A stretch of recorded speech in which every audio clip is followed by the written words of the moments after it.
तो hello everyone, ये इस चैप्टर का 4 लेक्चर है, ठीक है, जिसमें हमने शुरुआत में तो पढ़ चुके हैं। अभी हम पढ़ना है मेटाफेज के बारे में कि मेटाफेज क्या होता है, ठीक है।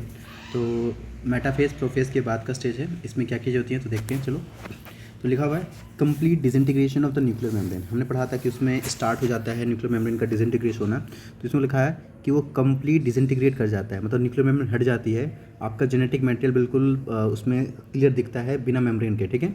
तो start of second phase of mitosis, hence the chromosome are spread through the cytoplasm of the cell. और बोलना चाह रहा है कि जो भी आपका क्रोमोजोम है पूरे साइटोप्लाज्म में फैला होता है। By this stage condensation of chromosome is completed and they can be observe clearly under the microscope. मतलब अब पहले जो भी आपके से हमारा डीएनए था, मान लो ये डीएनए है और आगे जाके वो डीएनए से क्रोमेटिन बनता है, फिर क्रोमेटिन से वो क्रोमोजोम बनता है किसमें, प्रोफेज में। पर प्रोफेज में आपको क्लियरली दिखता नहीं है। तो अगर आपसे पूछे कि कौन से स्टेज में आपका जो क्रोमोजोम है वो क्लियरली देखना स्टार्ट कर जाएगा, तो बोलोगे मेटाफेज में। तो लिखा है कि अगर हम माइक्रोस्कोप से ऑब्जर्व करें तो हमको क्रोमोजोम दिखेगा clear. This is the stage eight which morphology of chromosome is most easily studied. तो आपसे एक क्वेश्चन पूछ सकता है कि कौन से स्टेज पे, मतलब हमारे माइटोसिस के कौन से स्टेज पे आप क्रोमोजोम को बहुत आसानी से अच्छे से स्टडी कर सकते हो, तो आप बोलोगे ये वाला, ठीक है।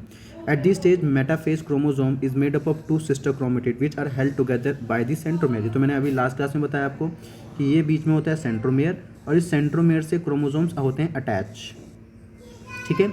और ऊपर क्रोमेटिड, नीचे क्रोमेटिड, तो इनको क्रोमेटिड सिस्टर्स बोलते हैं।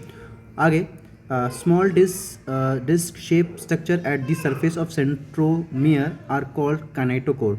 तो बोलना चाह रहा है कि सेंट्रोमियर के ऊपर एक डिस्क शेप स्ट्रक्चर होता है जिसको हम क्या बोलते हैं, काइनेटोकोर बोलते हैं। तो काइनेटोकोर में बता देता हूँ क्या है, ये कुछ कैसा होता है।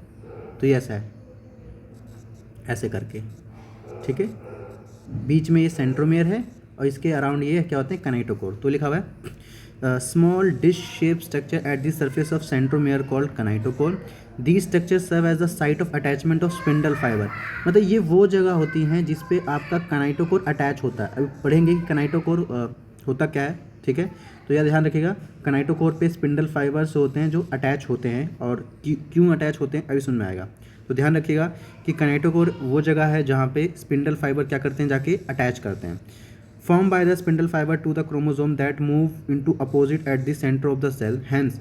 तो बोलना चाह रहा है इसी पॉइंट से पकड़ने के बाद आपका क्रोमोजोम अपोजिट पोल की तरफ भागना स्टार्ट करता है जब वो खींचते हैं। The metaphase is characterised by all the chromosome coming to lie at the equator with one chromatid of each chromosome connected by its kinetochore to spindle fiber from one pole and its sister chromatid connected by its kinetochore to spindle fiber from the opposite pole। तो सभी की एक बात, मैं जब diagram बनाऊंगा तो आपको समझ में आ जाएगा। हल्का का इस डायग्राम से देखो, आपको दिख रहा होगा कि जो भी ये है ना, ये आपका क्या है, ये आपका स्पिंडल फाइबर है। सॉरी, ये मतलब ये तो इस बार जो आपको ये दिख रहा है ये तो क्या है, सेंट्रोजोम है। पर जो ये धागे धागे जैसे निकल रहे हैं ना, ये वाले ये धागे धागे ऐसे निकले हुए हैं, इनको हम बोलते हैं स्पिंडल फाइबर है, ठीक है। स्पिंडल फाइबर है। यहाँ भी दिख रहा होगा आपको कि ये आपका सेंट्रोजोम है और यहाँ से धागे धागे निकल रहे हैं, वो क्या है, स्पिंडल फाइबर। और गौर से देखना कि जो स्पिंडल फाइबर है ना, वो इस क्रोमोजोम के इस पॉइंट से आके अटैच हो रहे हैं। देखना, ऊपर भी अटैच हो रहे हैं और नीचे भी अटैच हो रहे हैं, ठीक है। हाँ, तो क्यों अटैच होते हैं, क्या रीज़न अटैच होने का। तो अगर गौर से देखोगे, अगर मान लो कोई क्रोमोसोम ऐसे है, ऐसे, और कोई उसको खींच रहा है इस पॉइंट से, ऐसे खींच रहा है और ऐसे खींच रहा है, तो इस केस में क्या होगा, आपका ये बेसिकली बीच से टूट के ये कुछ ऐसे हो जाएगा ना, होगा नहीं होगा। तो ये वही कंडीशन है कि एक ऊपर जाएगा और एक नीचे जाता है। तो देखो बता रखा है, the plane of alignment of chromosome at the metaphase referred as metaphase plate. जिस तरह से क्रोमोजोम अलाइन हो जाते हैं ना, उस फेज को, उस स्टेज को हम बोलते हैं मेटाफेज प्लेट है। तो अब इसमें क्या क्या चीज़ें होती हैं तो वो पढ़नी है हमें। हाँ जी, तो मेटाफेज पढ़ने वाले हम। तो मेटाफेज को हम मोटाफेज भी कहते हैं, सबसे ज़्यादा आपको प्रॉपर दिखेगा। तो क्या क्या होता है इसमें, तो देखिए इसमें कंप्लीट डिसइंटीग्रेशन हो जाता है न्यूक्लियर मेम्ब्रेन का, complete disintegration, complete disintegration of nuclear membrane, पूरा टूट जाएगा। अब आपका जो जेनेटिक मटेरियल है आपको प्रॉपर दिखेगा, ठीक है। और ये जो स्टेज होती है मेटाफेज, इसमें आपका जो क्रोमोसोम होता है वो कम्प्लीटली कंडेंस हो जाता है। जो क्रोमेटिन है वो प्रॉपर कंडेंस हो जाता है, क्रोमेटिन कंडेंस, और वो क्या दिखता है आपको, क्रोमोसोम में दिखता है। और ये वही स्टेज है जिसमें आप क्रोमोसोम को बहुत अच्छे से स्टडी कर सकते हो, उसका मॉर्फोलॉजी, उसका फिजिकल अपीयरेंस अच्छे से देख सकते हो अंडर माइक्रोस्कोप।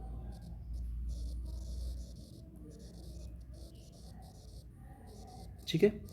अब उसके बाद नेक्स्ट है, यह एनसीईआरटी में लिखा हुआ है कि best study for chromosome eight which stage, तो बोलोगे अंडर मेटाफेज स्टेज। ठीक है। अब उसके बाद देखो होता क्या है, जैसे कि ये आपका सेल है, और जैसे कि आपको पता है कि जो आपके सेंट्रोजोम होते हैं वो अपोजिट पोल चले गए हैं, तो हम मान लेते हैं अपोजिट पोल चले गए।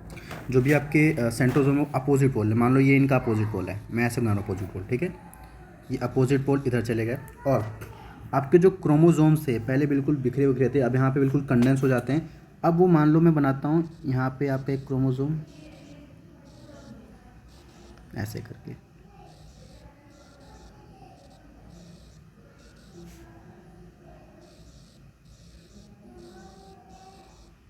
ठीक है, मैं छोटा मोटा बनाना चलेगा, ठीक है, कोई फ़र्क नहीं पड़ना चीज़ से। हाँ जी। अब आपको पता है कि जो ये सेंट्रोसोम होते हैं इससे क्या निकलता है, स्पिंडल फाइबर निकलता है ना। तो मैंने दिखा दिया, चलो ये स्पिंडल फाइबर निकल रहा है ऐसे करके, ऐसे करके,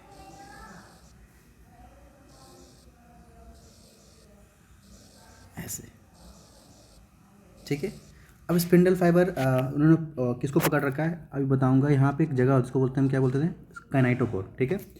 तो अब जिस तरह से ये सारे के सारे क्रोमोसोम्स ऐसे अलाइन होते हैं ना, इस स्टेज को हम बोलते हैं क्या, मेटाफेज प्लेट। क्या बोलते हैं, मेटाफेज प्लेट बोलते हैं।